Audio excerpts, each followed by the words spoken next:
Bismillah Rahman Rahim. Good morning, dear students of BBA 4 and BBA 5th. Uh, Today, our lecture is the third chapter of macroeconomics. Previously, we studied the introduction of this chapter. We started with the definition of aggregate demand. The meaning of aggregate is total, which means total demand in the economy or in the country. Um, the total demand in any country, right? So the total demand in any country is comprised of all four sectors demand: household demand for domestically produced goods and services, business sector demand, and government demand for domestically produced goods and services, foreigners demand for our goods, and the demand of our people for foreigner goods. It is not included in aggregate demand. So we have four important sectors which demands for the domestically produced goods and services.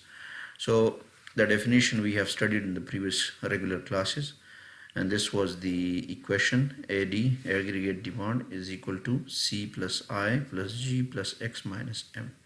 C represents household demand, I represents business sector demand, and government G represents government demand, and X over here represents the foreigners demand for our goods, which are also called exports. M over here represents our people demand for foreigner goods or foreign goods, which we call imports also. So import over here is subtracted. You can see the minus sign, which means import, or this demand, our people demand for foreign goods, is not a part of the aggregate demand. Then we studied the aggregate demand curve, and I told you, just like in microeconomics, we have the same shape of aggregate demand, just like a simple demand curve. In microeconomics, we studied a simple demand curve for a product by a simple consumer, one consumer. But here in macroeconomics, we are studying the aggregate demand, which represents the demand of all people in the country and for all goods and services. So that's why the shape is almost similar, but overall variables are mentioned over here. Price, it's not the price of one particular commodity. Rather, we mention price level over here, which represents the prices of all goods and services. On horizontal axis, we do not represent the quantity demand of one commodity. Rather, it represents the demand of all goods and services produced in the country. So we have a negative relationship over here. When we have a high price level in the country, people will demand less goods and services, and when we have a low price level in the country, people will demand more goods and services. So that's what we explained in the previous class, along with the concept of movement on the demand curve. What brings movement on the demand curve? Movement, as you know, it shows change in the aggregate demand for domestically produced goods and services due to change in the price level. You can see that if the price level is P2, then the demand is Y2, and if the price level is P1, let's say price level decreases to P1, then we have a demand, aggregate demand, that is Y1. So it shows that when price level decreases, the economy moves from this point to this point. It's called expansion, and it shows the better part of the economy. People find jobs, unemployment decreases, production increases, GDP increases, etc. The vice versa, or the opposite of this, that is, if price level increases from P1 to P2, then the aggregate demand will decrease from Y1 to Y2, which means the economy moves back from this point to this point. It's called contraction, which shows the worse situation or the bad side of the economy. People lose jobs, production decreases, aggregate demand decreases. So this is overall, both expansion and contraction are called movements. then we also studied in the regular classes that why we have a negatively downward sloping demand curve. It's a negatively sloping downward demand curve. So, what is the reason, or why people purchase less goods and services when price level is high? So, we studied three different reasons for this. The topic is reasons for the downward sloping aggregate demand curve. We studied these one in the regular classes, if you remember. And there are three basic reasons for the downward sloping aggregate demand curve, or for the negatively sloped demand curve, aggregate demand curve. The first one is the real balance effect, and I told you that real balance effect means that whenever inflation occurs or price level increases. Remember, when price level in the economy increases, or when the prices of goods and services increases, we call it inflation. So whenever price level increases in the economy, the money which is in the hand of the people, that money lose its value, which means the purchasing power of the people decreases, and they buy less goods and services. So this is the reason, and we call it real balance effect. For example, a person who has $50,000 cash, he can buy 100 TV sets, and when price level increases, he can buy 80 TV sets. Now it is the same amount of money. Previously he was able to buy 100, and now he is able to buy 80.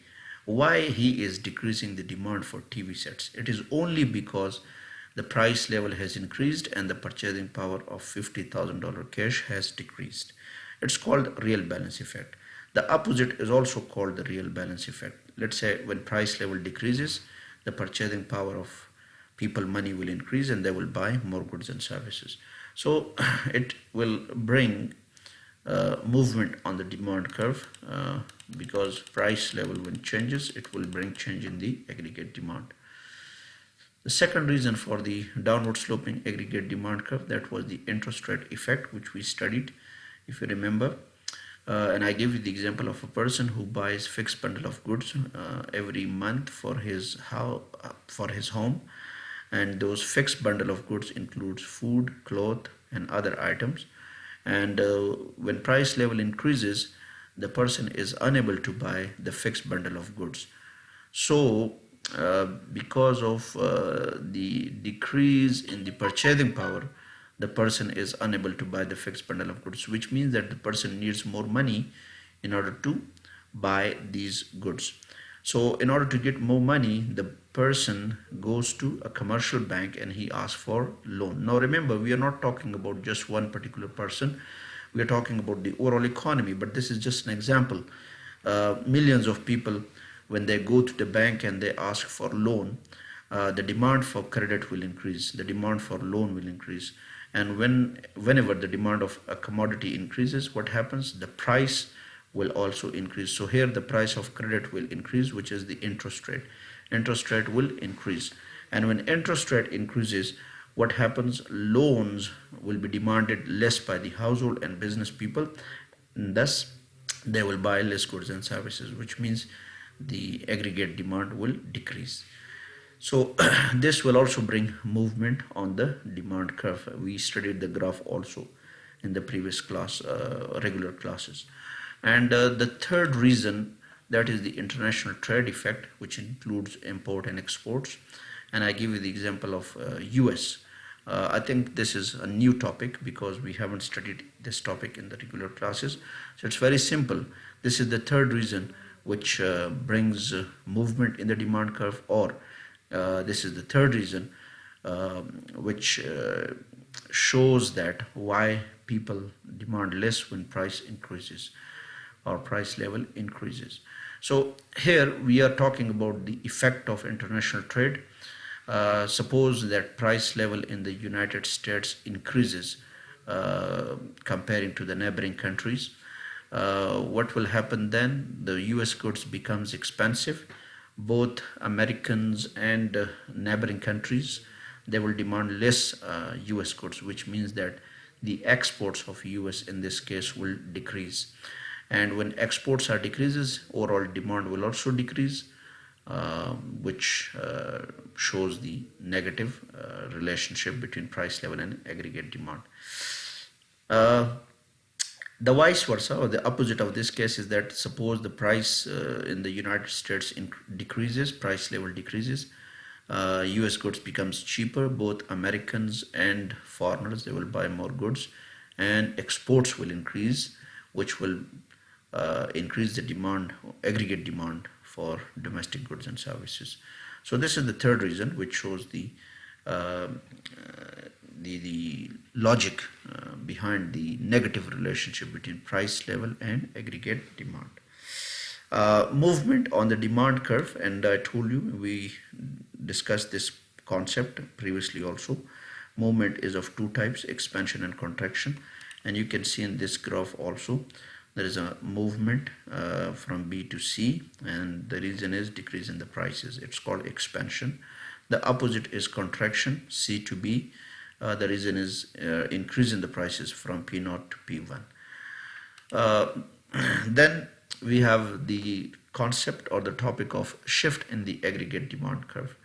Now, shift also shows change in aggregate demand, just like movement, but the reason of movement was change in the price level, and the reason of shift is not change in the price level. Rather, there are many other factors which are responsible for bringing change in aggregate demand, and we show that with the help of shift. Now, shift is of two types, outward shift and inward shift. Outward shift shows increase in aggregate demand, and inward shift in aggregate demand curve shows decrease in aggregate demand. What are the reasons? When will outward shift in aggregate demand occur, and when will inward shift in aggregate demand occur? So we have to look into the factors. What are the factors? The first factor over here is that money supply. This small ms, it shows money supply. Whenever in the country money supply increases, it means that people will have more money in their hands and they will be demanding more goods and services, so aggregate demand will increase. Now in this case, price level is constant. Price level will not decrease or increase. It is constant. You are not changing the price level.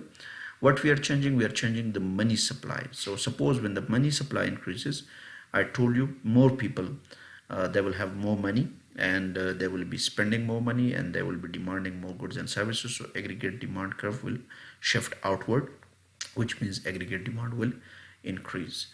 If money supply decreases, it will bring inward shift. Now you might have a concept of money supply in your mind. What is money supply?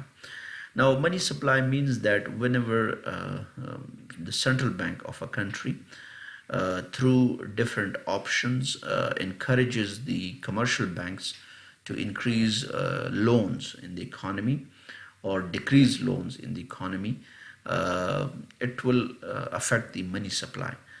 Suppose the central bank decides to encourage the commercial bank to increase the amount of loan in the economy, the central bank will decrease the overall interest rate, and that will allow the people to demand more credit from the commercial banks. So the commercial banks will increase loans in the economy in this case, and that will increase money supply. So when money supply increases, I told you it will bring outward shift in the aggregate demand. Now there are other techniques also through which the central bank increases money supply. Those techniques include required reserve ratio method, discount rate method, and open market operation. We will study these factors in the coming chapter in the monetary policy topic. So this was the money supply effect on the aggregate demand. The next factor which brings a shift in the aggregate demand, that is the government expenditures and taxes. Whenever government increases expenditures, which means when government starts different projects, construction projects, people find jobs in these projects and they get salaries and they get money and they spend that money, and aggregate demand increases, aggregate demand curve shift outward. The tax effect on the aggregate demand is then opposite, right? whenever taxes decreases in the economy, so it will affect the overall. So the tax effect on the economy is the opposite to the government expenditures. When tax increases, people will have less money in their hands, and they will be spending less money in the economy, less goods and services will be demanded, and aggregate demand curve will shift inward. But when taxes are decreases, people will have more money in their hands, they will be spending more money, and aggregate demand will increase, right? So which means like outward shift in aggregate demand will occur. This is the effect of government expenditure and taxes.